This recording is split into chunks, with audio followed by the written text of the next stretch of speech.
Ya. Yang pertama kita akan sama-sama share mengenai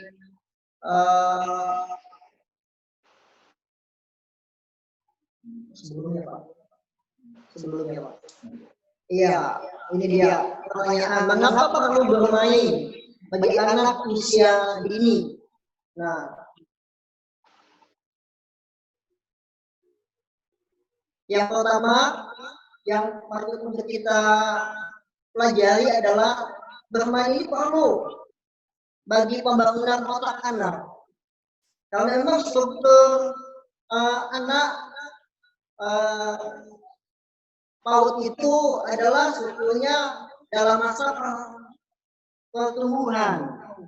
Ya, mereka membutuhkan pertumbuhan yang sehat, yang baik, dan seusia mereka orang sekaliannya yang baik itu adalah bermain. Ya, mereka belajar untuk mengenal lingkungan, mengenal orang-orang yang ada di sekitarnya. Ya, bermain itu perlu untuk membangun otak. Nah, yang kedua, anak dapat berkembang optimal dengan cara bermain. Ya, kreativitas anak itu bisa berkembang dengan baik kalau dilatih dengan baik, dengan metode-metode yang baik pula, yaitu dengan bermain. Ya, seringkali kan memang kita memaksa atau orang tua memaksa anaknya untuk fokus membaca dan menulis dalam masa-masa PAUD atau masa usia dini, dan itu tidak baik bagi perkembangan optimal mereka sekaliannya. Ya, mereka butuh sarana yang baik, yaitu bermain. Ya, yang ketiga menyiapkan masa depan mereka. Ya, masa depan mereka ini masa depan yang penuh dengan tantangan, yang penuh dengan aktivitas yang tinggi. Nah, bagaimana caranya? Yaitu dengan bermain. Ya, kita rangsang anak-anak didik kita sekaliannya di masa PAUD ini supaya mereka belajar dengan cara bermain. Nah, bagaimana dengan kitanya? Slide kedua, Bapak. Ini dia temuan di lapangan belajar. Ya, temuan di lapangan banyak orang tua atau guru yang mengejar anak-anak orang sekaliannya dengan bantuan LKS. Ya, mereka terlalu berfokus dengan LKS adanya, lupa bahwa usia PAUD itu adalah usia bermain. Nah, guru dan orang tua memaksa anak-anak itu untuk menulis dan membaca, mendikte sekaliannya. Ini mengganggu pertumbuhan mereka sekaliannya dalam berkembang, mengembangkan kreativitas, mengembangkan optimal mereka sekaliannya. Ya, nah ini saya bertanya kepada Bapak Ibu, bagaimana dengan pendapat Bapak Ibu sekaliannya mengenai penggunaan LKS? Ya, pada waktu belajar. Ya, ini saya share kepada Bapak Ibu karena memang temuan di lapangan itu banyak guru dan orang tua menggunakan LKS dalam pembelajaran mereka sekaliannya. Mungkin daripada Bapak Ibu ada yang mau share, yang mengembangkan pendapat mengenai pembelajaran dengan LKS. Silakan Bu, silakan Bapak. Iya Bu, Bapak yang mau share tentang temuan di lapangan tentang penggunaan LKS itu silakan menggunakan panel chat yang ada di samping.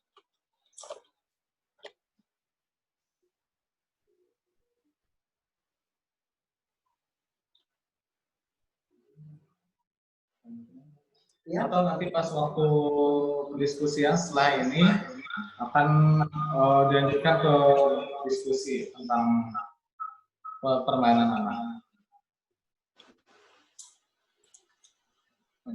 Ya, sebelumnya Pak. Ya. Nah, ini dia. Ya, LKS itu memang membantu, tapi tidak menjadi hal yang utama dalam pembelajaran di anak-anak PAUD. Ya, karena memang ada istilah di sini, saat ini aku anak-anak dan tugasku memang bermain. Ya, mereka tuh kalau bermain nggak kenal waktu. Kalau mereka bermain itu nggak kenal jeda.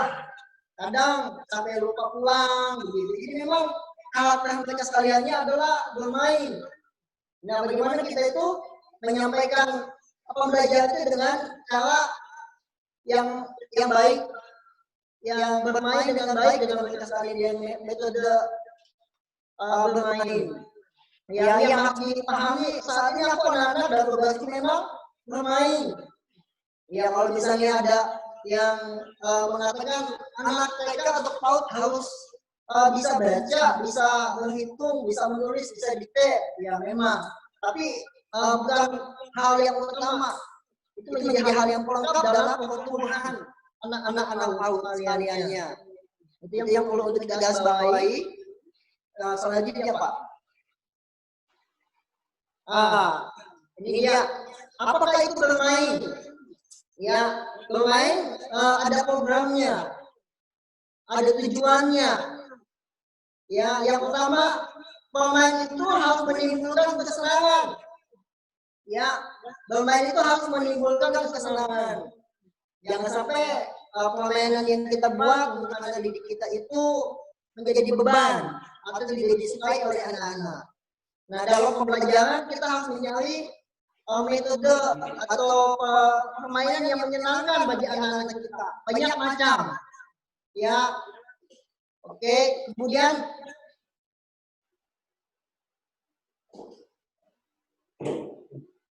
bebas, aktif, dan mementingkan proses. Nah, dalam pembelajaran itu kadang-kadang memang kita terfokus pada hasil. Yang terpenting anak-anak itu pintar. Yang terpenting anak-anak itu tulisannya bagus. Yang terpenting anak-anak itu diktenya nilainya baik, bagus. Bisa baca, bisa berhitung, dan lain sebagainya. Padahal ada hal-hal yang lainnya. Bukan hasil. Yang dipentingkan dalam bermain. Tetapi prosesnya yang perlu untuk diperhatikan. Ya, kemudian Pak.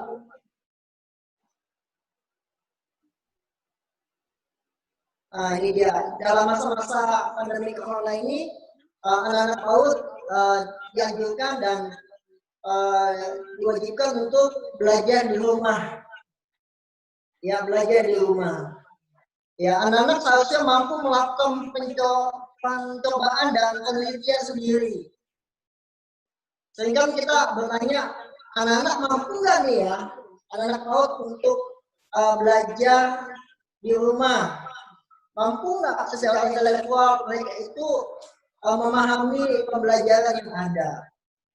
Anak-anak TK atau anak-anak PAUD itu tidak ada yang bodoh, semuanya pintar. Ya, mereka adalah penemu-penemu ulung. Mereka adalah pembelajar yang luar biasa. Apa yang dilakukan orang tuanya pasti diikuti oleh anak-anak, oleh mereka sekaliannya. Ya, kalau lingkungan mereka orang mendapatkan lingkungan yang baik, mereka akan belajar dari lingkungan itu, dari lingkungan itu yang membentuk mereka sekaliannya.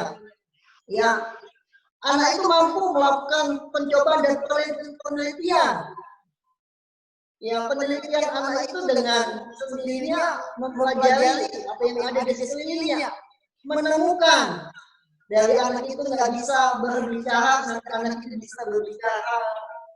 Ya, daripada anak itu bisa berbicara dari bisa ke hal-hal yang lainnya. Nah, anak seharusnya mampu melakukan pencobaan dan penelitian sendiri. Ya, itu yang harus kita garisbawahi dan kita harus perhatikan anak-anak mereka itu mampu.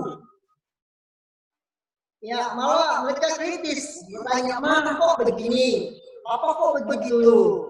Nah, ini satu menandakan bahwa anak-anak kita itu krisis. Anak-anak kita itu peneliti. Ya, kadang kita mau menjelaskan kepada anak kita sulit karena pertanyaan mereka itu enggak semudah apa yang kita ingin jawabkan kepada mereka sekaliannya. Nah, ini peranan guru dan orang tua sebagai penuntun. Ya, mereka adalah peneliti yang ulung. Bagaimana dengan kita sebagai guru dan orang tua membimbing mereka sekaliannya sampai kepada mereka menemukan yang baik, yang benar bagi kita sekaliannya. Fungsi daripada orang tua itu sebagai penuntun, pembimbing. Jadi apa yang mereka pelajari, apa yang mereka lihat, apa yang mereka alami, apa yang mereka teliti itu memperoleh hasil yang baik, pembelajaran yang baik. Nah, yang ketiga agar memahami.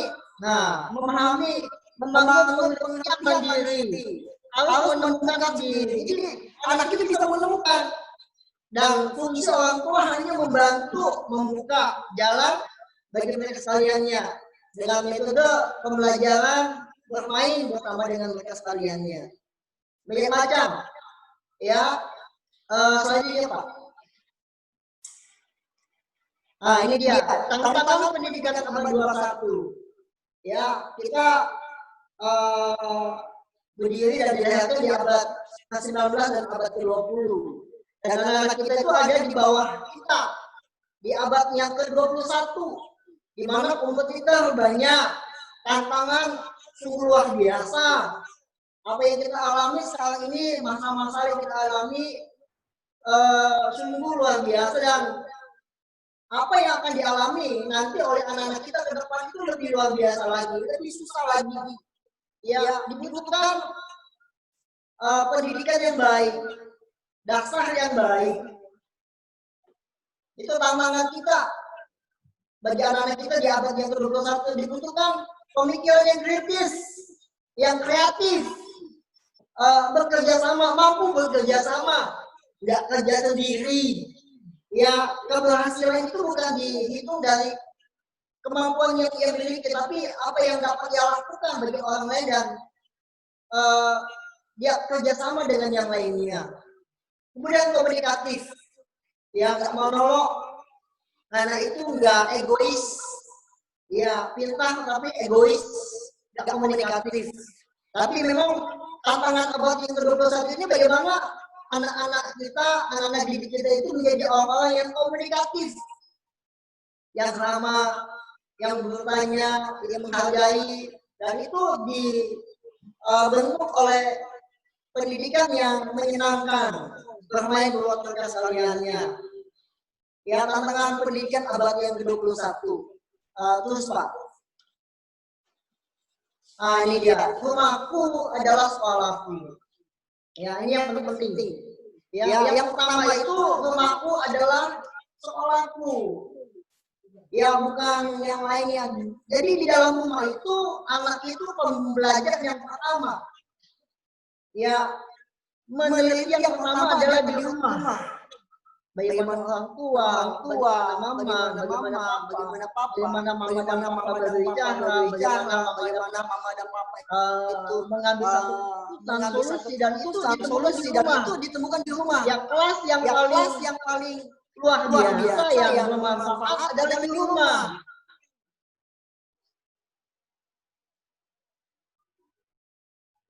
Nah, ibu bapak sekaliannya, ya, rumahku adalah sekolahku. Kita bisa memaksimalkan rumah kita sebagai pembelajaran bagi anak-anak kita. Banyak yang harus dapat dipelajari di rumah. Ya, kegiatan di lingkungan rumah banyak. Seperti kita mengajarkan kepada anak didik kita mengenai menjaga kebersihan sebagian dari iman. Bersih itu sehat. Bersih pangkat sehat. Bagaimana kita hidup bersih di zaman pandemi ini. Bagaimana anak itu diajarkan mencuci tangan, menggosok gigi, menjaga kesehatan kulit dan kuku, menggunakan pakaian yang bersih dan lain sebagainya. Itu dimulai dari rumah. Ya, dimulai dari rumah. Bagaimana pembiasaan itu dimulai dari rumah oleh orang tua. Ya, banyak hal yang dapat dipelajari di rumah. Kegiatan di lingkungan rumah ini banyak, tentang kebersihan, bagaimana kita mengenal rasa, kalau misalnya di dapur seperti itu asin, didapat di dalam garam pahit, ya terdapat di dalam dan sebagainya. Banyak. Jadi di dalam rumah itu sendiri kita bisa mengeksplor pembelajaran kita terhadap anak-anak didik kaliannya. Nah, terus kemudian meningkatkan kemampuan anak dalam berpikir, kritis, kreatif, komunikatif, dan bekerja sama. Ini dimulai dari rumah, bukan dari yang lain. Jadi anak itu bisa berpikir kritis, kreatif, dan bekerja sama. Itu dimulai dari rumah. Dididik dari rumah. Ya, pembiasaan itu yang pertama adalah di rumah. Kemudian Pak, ya, di mana aku bisa bermain? Bagaimana bisa mengembangkan pendidikan dalam bermain di rumah? Ya, bisa di dapur. Nah, ini dia. Di dapur itu mungkin kita bisa menyediakan alat-alat seperti minyak sayur, garam, kopi, dan dari itu semua kita ajarkan mengenai rasa. Ya, rasa. Garam rasanya apa? Oh, garam rasanya asin. Oh, ini loh gula rasanya bagaimana? Kita dirasakan dulu. Oh, Bunda merasa gula itu manis ya. Coba susu ya, kita coba ya susu yo gimana rasanya? Oh, susu rasanya manis Bunda. Nah, itu dimulai dari dapur. Ya, anak bisa digiring ke dapur dan dipelajari.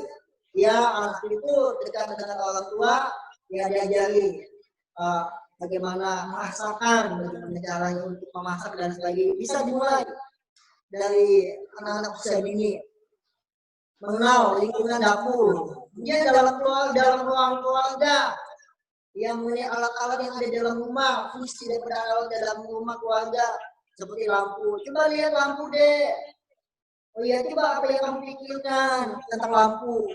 Nah, oh ya Mak, kok bisa menyala lampunya? Bagaimana bisa menyala? Nah, itu dari situ kan kita bisa mengeksplor pengetahuan anak. Ya, di ruang tamu, di kamar mandi. Ya, di kamar mandi bagaimana? Ini lo odol, ini gosok gigi. Bagaimana odol itu ditaruh di dalam sikat gigi? Bagaimana menggosok gigi yang baik di kamar mandi? Bagaimana mencuci tangan di kamar mandi? Bagaimana menggunakan handuk yang baik supaya habis mandi mereka menggunakan handuk kering dan sebagainya. Dan itu bisa diajarkan di kamar mandi, di tempat tidur juga.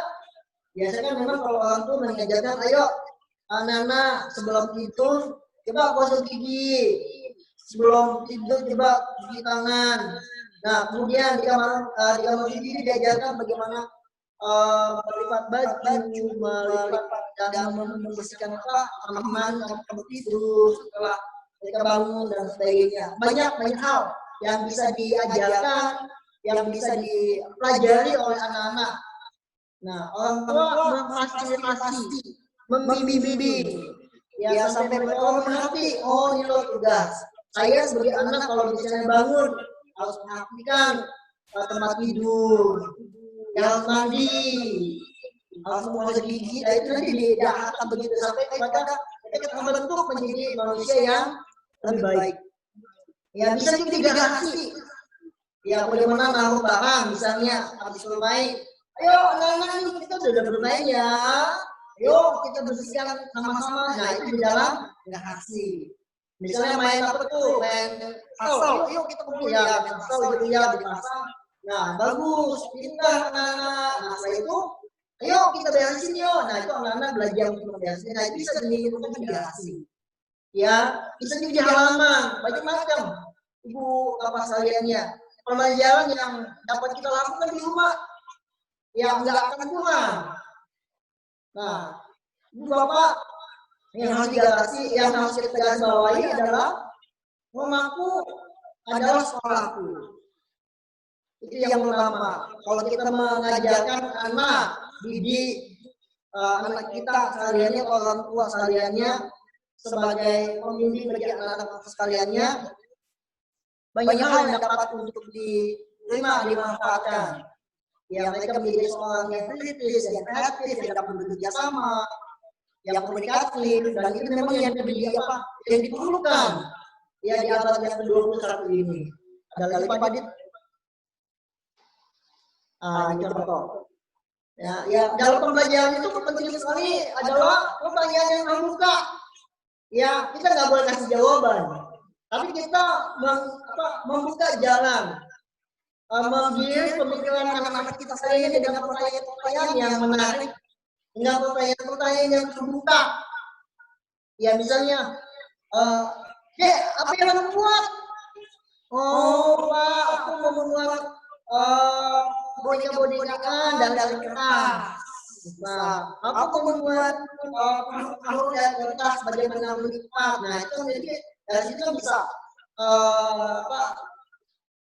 mendapatkan pengalaman yang membuat mereka itu bertumbuh pengenalan dalam pembelajaran sekaliannya. Ya, berapa banyak yang kamu butuhkan? Ini buat anak-anak supaya anak-anak itu belajar berhitung. Ayo Pak, ada berapa banyak yang kamu butuhkan? Yang kamu butuhkan? Pensilnya yang kamu butuhkan ada berapa? Yo, itu ada berapa? Misalnya di sini ada 5 itu yuk, saya itu ngerti. Berhitung itu bagaimana? Ini ada berapa? 1, ini ada berapa? 1, iya. 3, 4, 3, 4. Yang benar ada 5. Coba, yang benar ada 5 atau dapat berapa? Anak itu senang. Anak itu senang. Dari pertanyaan ini kita bisa menggiring pengalaman mereka sampai konsep yang dibutuhkan oleh mereka sekaliannya dalam pertumbuhan.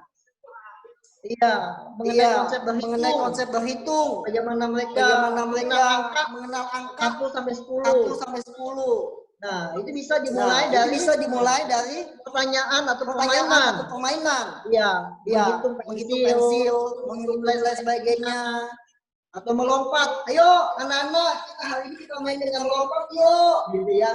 Melompat kita tambahkan. Misalnya kita melompat sekali, 1, kedua, lompat ketiga. Nah, kita melompat sampai 5 kali ya. Coba, yuk kita lompat yuk. Sama-sama. Nah, itu di video call atau bagaimana.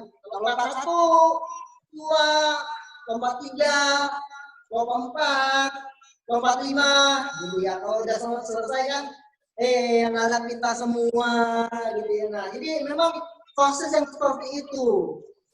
Ya, bukan hasil, tapi prosesnya.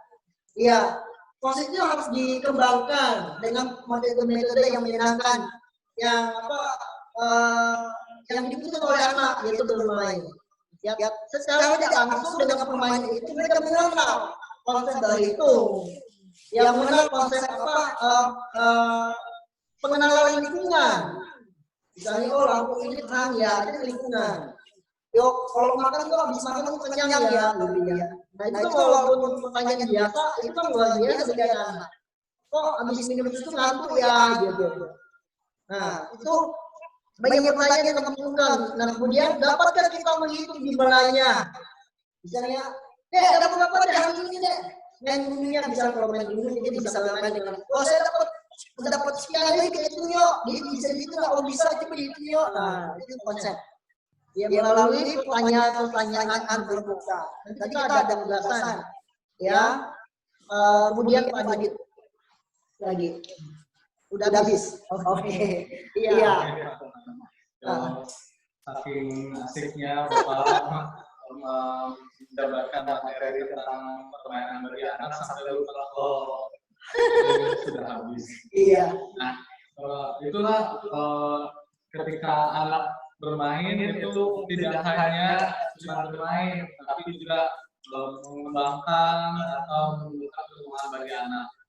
Nah, untuk sesi tanya jawab akan kita buka. Untuk ada yang menanyakan bisa melakukan raise hand.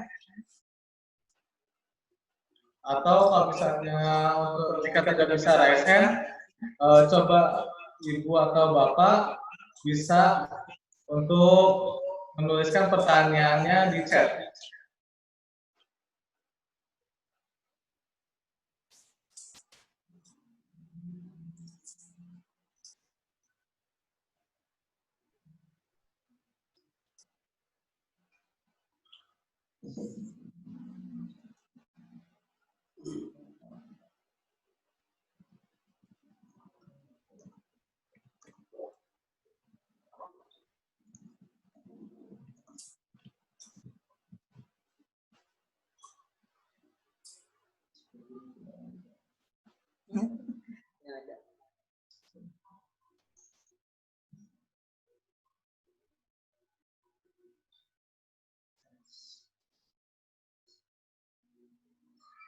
Silakan Bapak Ibu kalau jika ada yang ditanyakan bisa langsung ditanyakan langsung melalui suara juga nggak apa-apa.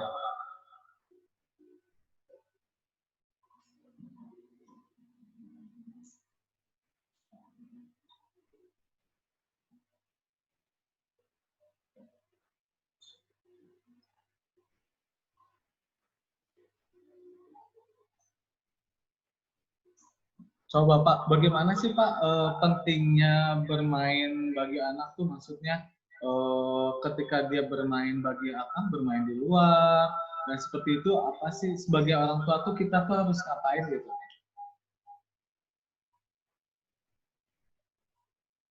Sebagai orang tua itu orang tua menjadi pembimbing bagi anak-anak itu supaya anak-anak itu dapat menemukan pengalaman-pengalaman yang berharga bagi mereka sekalian. Nah, melalui permainan-permainan itu ada konsep-konsep yang ingin kita sampaikan secara tidak langsung pada anak-anak kita. Banyak macam. Ya, permainan-permainan itu yang perlu kita kembangkan sesuai dengan konsep yang ingin kita sampaikan kepada anak-anak kita. Jadi ada metodologi yang ada ya pengajaran yang kita mau sampaikan kepada mereka secara tidak langsung melalui permainan. Ya, misalnya kita mengajarkan mengenai tentang kasih sayang. Nah, kita bisa memberikan mengajarkan kepada anak-anak siapa yang punya binatang kesayangan di rumah bagi anak-anak kalau misalnya tidak dulu. Oh, bagaimana? Terus dikasih makan atau tidak? Ya, sehari bagaimana? Bagaimana? Jadi, oh ya, jadi diajar untuk peduli buat anak-anak.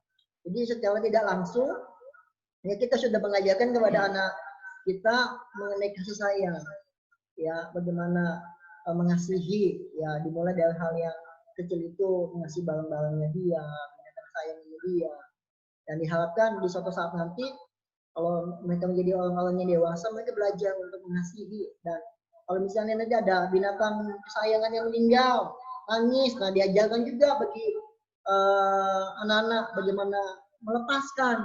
Kalau misalnya binatang harus dikuburkan, yuk kita nggak apa-apa dikuburkan. Belajar untuk melepaskan, mengikhlaskan seperti itu. Ya, banyak macam sih memang. Itu melalui binatang pemeliharaan, banyak macam. Jadi metodologi ini secara tidak langsung kepada anak sangat penting. Ya, kita harus bisa tanam itu kepada anak-anak kita. Ada yang secara langsung dan tidak langsung. Tapi bagi saya lebih suka itu yang indirect, yang tidak langsung, karena itu masuk ke dalam otak bawah sadarnya. Gitu. Bagaimana? Jadi ketika kita berbicara, coba dipikirkan bagaimana kita menanamkan prinsip-prinsip secara tidak langsung dalam kehidupan mereka sekaliannya. Ya dengan cara bermain, ya banyak. Kadang memang orang tua nggak mau bermain dengan anaknya, pulang capek gitu kan. Padahal bermain itu sangat penting. Ya bagi anak, bagi pertumbuhan anak. Jangan ditanya tugas, ada PR belum? Nilainya dapat berapa? Udah bisa baca belum? Kalau nggak bisa, nanti dipukul. Jangan. Ya orang tua itu sebagai pembimbing bagi anak-anak. Ya anak-anak tuh perlu diberikan semangat. Aduh, papa, mama, Ibu guru saya belum bisa, ayo semangat pasti bisa, ya dikasih semangat. Kalau bisa dikasih pujian, tantangan gitu ya. Ya kalau misalnya punya anak kecil yang belajar berjalan gitu kan, itu bisa dimulai juga. Karena itu kan dalam pendidikan juga, bagaimana mereka harus berani. Ayo maju lagi, berdiri lagi, jatuh lagi, yuk nggak apa-apa. Dikasih tantangan, dikasih pujian. Ya, membuat anak itu bertumbuh dengan mental yang baja, tahan banting, ya enggak minder ketika ditimpa masalah, ada kegagalan. Jadi diajak melalui pujian, diberikan semangat, gitu. Dan itu memang ditemukan di rumah, bukan di tempat yang lainnya. Gitu Pak Dik. Lalu kemudian Pak untuk peran kita sebagai guru kan dalam keadaan COVID saat ini kan murid PAUD khususnya itu kan tidak akan mungkin kalau misalnya untuk belajar di sekolah. Nah, bagaimana guru kita sebagai guru itu berperan dalam istilahnya tuh ketika anak bermain itu kan yang seperti Bapak bilang nggak ada yang mungkin nggak ada yang tidak ada yang tidak bermanfaat. Iya. Nah, bagaimana peran guru sebagai pemantau perkembangan itu bisa melihat perkembangan murid-muridnya gitu melalui bermain. Iya, saya sangat percaya kalau guru-guru itu adalah orang-orang yang ahli dalam bidangnya. Orang tua banyak yang tidak tahu, walaupun mereka udah punya anak banyak begitu ya. Ya, mereka cuma hanya ngerti bagaimana memberi makan, tapi mendidik mereka banyak perlu belajar dari guru-guru yang ada. Ya, bagaimana mereka seperti ini mereka orang tua banyak yang nggak mengerti. Bagaimana mendidik anak-anak mereka sekaliannya itu dengan cara bermain atau berkomunikasi secara tidak langsung kepada anak-anak mereka sekaliannya, menaruh prinsip-prinsip itu di bawah otak bawah sadar mereka melalui permainan-permainan. Nah ini kagak ngerti orang tua, dan itu fungsi daripada guru supaya orang tua mereka sekalian ngerti tentang pendidikan, appreciate tentang pendidikan, begitu. Jadi mereka menggunakan metode-metode bukan metode yang lama lagi, nggak bisa pukul, nggak bisa, nggak. Zamannya udah nggak seperti itu. Iya, jadi mereka mengupdate diri, dan posisi guru itu sebagai tutor bagi orang tua mereka sekalian ya, supaya anak-anak mereka sekalian di dalam rumah mendapatkan pembelajaran yang lebih baik, begitu Pak.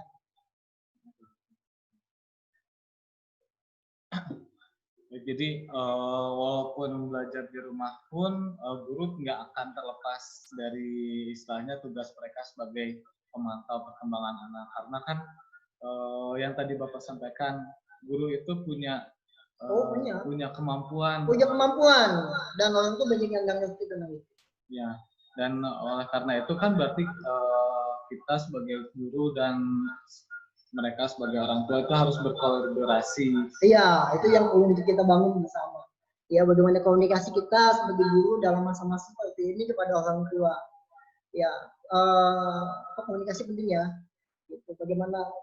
Jadi memang selain daripada anak yang kita tanya bagaimana perkembangannya gitu ya, dan orang tua juga penting. Karena memang kalau di rumah jangkauan kita kepada anak adalah orang tua, di tutor mereka sekalian. Kita hanya memberikan materi menjadi teman buat orang tua pendidikan anak mereka sekaliannya. Jadi emang sangat penting bagi peran guru dan orang tua untuk berkolaborasi. Sangat penting Pak Adit. Iya, sangatlah penting. Sehingga kan ketika sudah berkolaborasi, anak itu makin berkembang sesuai yang diharapkan. Ya, seperti itu. Kemudian apakah menurut Bapak LKS itu bisa nggak dipakai sebagai pembelajaran di rumah?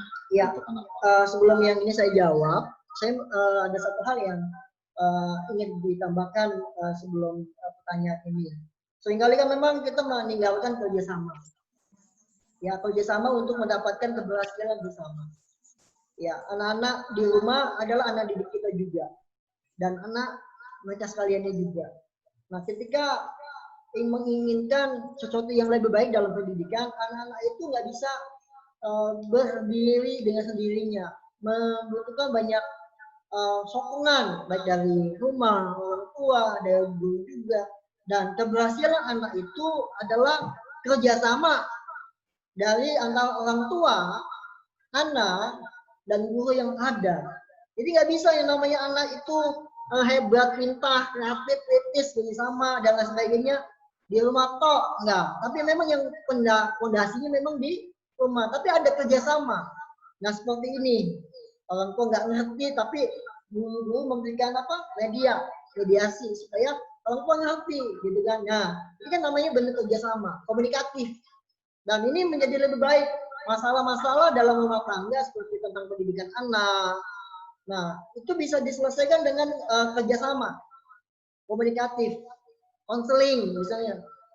Ibu, kalau ya itu menjadi teman lah. Kalau misalnya ada orang tua bercerita mengenai anaknya kepada gurunya, ya kita dengarkan dan itu menjadi solusi buat anaknya. Nah, itu disebut bentuk kerjasama. Dan kerjasama itu nggak bisa dianggap enteng. Itu sangat luar biasa dalam perkembangan anak. Karena anak ini kalau mendapatkan lingkungan yang baik, kerjasama yang baik, anak ini bertumbuh. Ya, menjadi anak-anak yang baik juga. Yang kritis, yang dapat bekerja sama, yang mempunyai pengetahuan agama juga yang baik, begitu. Nah, yang selanjutnya mengenai penggunaan LKS. Ya, seringkali kan memang sebagai guru yang menjadi patokan adalah bagaimana anak itu bisa baca dan tulis. Nah, ini hasil, bukan proses. Ya, bagaimana mereka bisa baca, bagaimana mereka bisa hitung. Nah, biasanya kalau dalam LKS itu ada soal, misalnya tentang menghitung ada gambar anak ayam 5, ayam 1, 2 sampai 5. Ada berapa anak ayam gitu kan? Nah, itu satu. Nah, itu kan LKS. Ya, LKS. Bisa juga misalnya dia gambar gajah, digambar diwarnai, terus ditulis di sini gajah, ada titik-titikannya gitu ya, ditebelin gitu ya. Ya, gajah, terus di bawahnya ada garis gitu. Ya, anak-anak disuruh tulis, ayo tulis gajah. Pertama mewarnai, terus menebalkan, terus tulis. Nah, itu berat buat anak-anak. Ya, berat buat anak-anak, butuh waktu untuk itu. Dan ya banyak hal-hal yang seharusnya tidak boleh dipaksakan bagi anak-anak usia dini. Ya, memang kelas 1 itu wajib untuk bisa baca, tapi itu proses. Ada metodologinya, ada caranya, dan itu kalau mau dibicarakan ada kurikulumnya. Ya, ada step-stepnya begitu. Dan itu enggak kalau dibagi sesuai dengan kurikulumnya enggak menjadi hal yang berat buat anak-anak. Tapi itu orang tua nggak ngerti, yang ngerti hanya guru itu sendiri. Yang mengenai pengertian tentang konsep nilai, konsep hitung dan membaca dan sebagainya itu nanti ada metodologinya, ada kurikulumnya, dan kita lihat usianya juga. Gitu. Anak usia 5 tahun kita jangan paksa untuk baca 5 suku kata, jangan, atau 4 suku kata. Gitu. Jadi sesuai dengan itunya, usianya. Gitu kan, jangan kadang-kadang kan memang kemauan orang tua kepingin anak umur 5 tahun harus baca tulisannya bagus, jangan. Jadi memang kita harus memberikan pengertian kepada orang tua supaya mereka ngerti psikologi anak bagaimana. Ya, begitu. Ya, emang sangat ternyata penggunaan LKS itu ya hanya sebagai pelengkap untuk mengetahui perkembangan anaknya seperti apa. Walaupun anak umur 5 atau umur PAUD dari umur 3 sampai 6 tahun itu bukan umur di mana anak tuh harus memahami konsep atau metode tertentu, tapi kayaknya lebih ke karakter. Itu yang penting. Itu yang penting.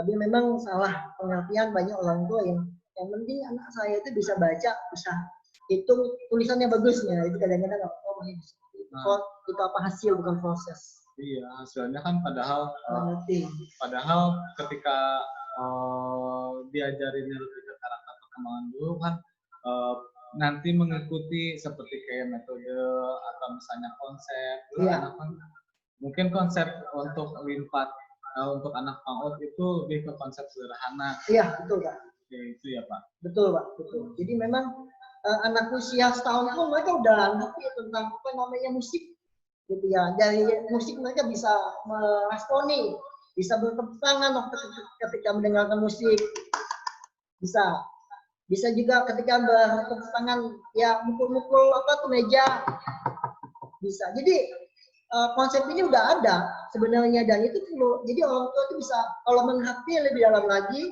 guru bisa memfasilitasi anaknya bisa berkembang dengan luar biasa. Gitu. Iya sih, emang yang namanya anak, apalagi usia PAUD itu merupakan golden age di mana perkembangan dan segala macamnya itu terbentuk. Kadang kan anak-anak guru juga bilang guru TK apaan sih gitu kan.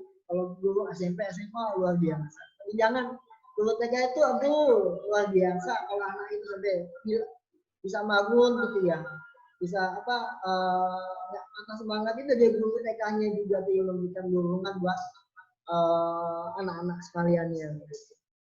Iya sih, emang apalagi dengan usianya yang masih golden age di mana perkembangan terus tumbuh, sehingga tuh itu yang harus dipantau karena di golden age itu dan bahasa di yang saya pernah pelajari itu 1000 hari pertama. 1000 hari pertama itu ketika dari kandungan sampai dia umur ke 1000 yaitu umur 3,5 tahun itu yang harus dikembangkan untuk pertumbuhan sama perkembangan. Iya, ya konsep yang di bawah sadar itu yang penting.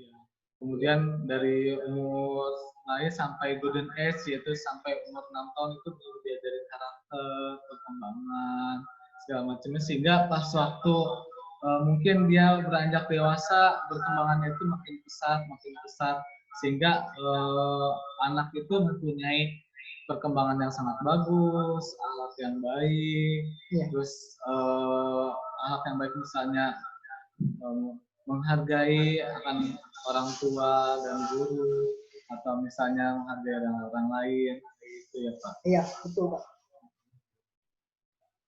Oke Bapak Ibu, jika tidak ada yang ingin bertanya di sini, kami akan membuka diskusi di grup. Sebelumnya untuk Bapak Ibu semuanya harap dinyalakan videonya karena kami akan membuat laporan untuk ke dinasnya. Untuk Bu Novalita, untuk yang dari PKBM Perdana, untuk Bu Luluk, Bu Yaya, harap dinyalakan videonya.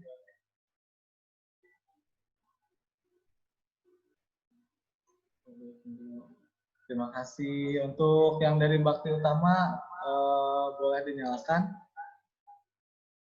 Karena kita ini akan mau foto bersama nih. Iya. Ya silakan Bu, Pak.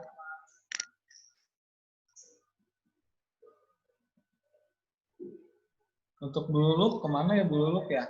Bu hadir. Irawati. Ya, bisa dinyalakan dulu Bu.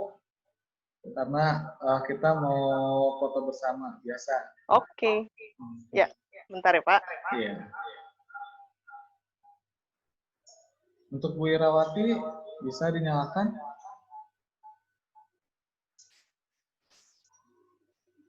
Dari Bakti Utama nih. Saya ngeliat cuma gambar foto doang.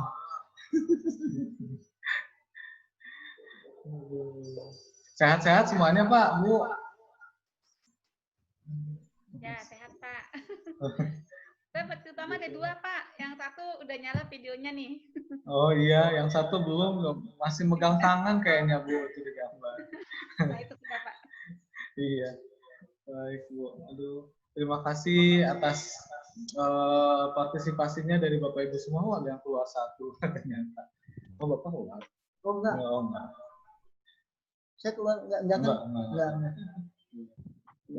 Terima kasih untuk Bapak Ibu semuanya yang sudah istilahnya mah ini kayak semi podcast ya, jadi akhirnya namanya tanya jawab antar dua orang. Kemudian untuk yang masalah ini, kemudian untuk hari ini kita lanjutkan ke diskusi ya Bu. Kita diskusi sampai 2:30. Jika ada yang ingin ditanyakan langsung aja didiskusikan di grup ya Bu atau Pak. Terima kasih atas atensi dari Bapak Ibu semua. Mudah-mudahan ilmunya bermanfaat nih. Ya walaupun cuma sedikit, tapi yang penting semuanya lancar. Gitu. Untuk Bapak Ibu semua, jika ingin melanjutkan ke diskusi grup, bisa lanjut ke di grupnya, bisa langsung meninggalkan ininya. Terima kasih Bapak Ibu semua. Nanti kita akan lanjut lagi untuk yang materi kedua kisaran jam 14.45. Oke, terima kasih. Jam 2 ya? Ya Bu? Jam Ya ada berapa? 2. Jam 2.3 yang untuk yang sesi kedua? Jam 2:30 Bu. Oh, oke. Gitu. Jadi mungkin nanti pas 2:30 saya buka, tapi belum saya mulai. Masuk ke Zoom ini juga, link ini juga? Iya, linknya sama. Terima kasih atas atensinya. Oh, ibu-ibu, bapak-bapak udah pada seger nih. Ada pandemi sekarang, tapi tetaplah sehat selalu, mudah-mudahan selalu dilindungi Allah SWT. Ya Bapak Ibu, jika ingin melanjutkan ke materi melanjutkan ke diskusi, silakan langsung gabung aja Bu ke grup WA-nya. Nanti di situ juga mungkin ada diskusi atau ada pertanyaan yang ingin Bapak sampaikan. Silakan Bu. Bisa kalau mau live dan mau melanjutkan silakan. Udah, mulai Pak. Terima kasih ya Bapak Ibu semuanya.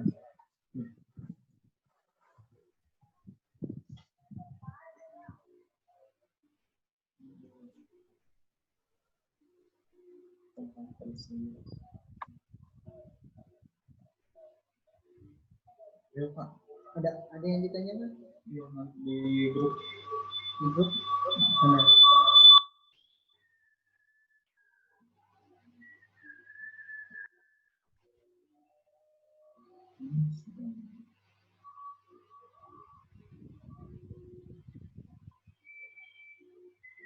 Aku dulu semua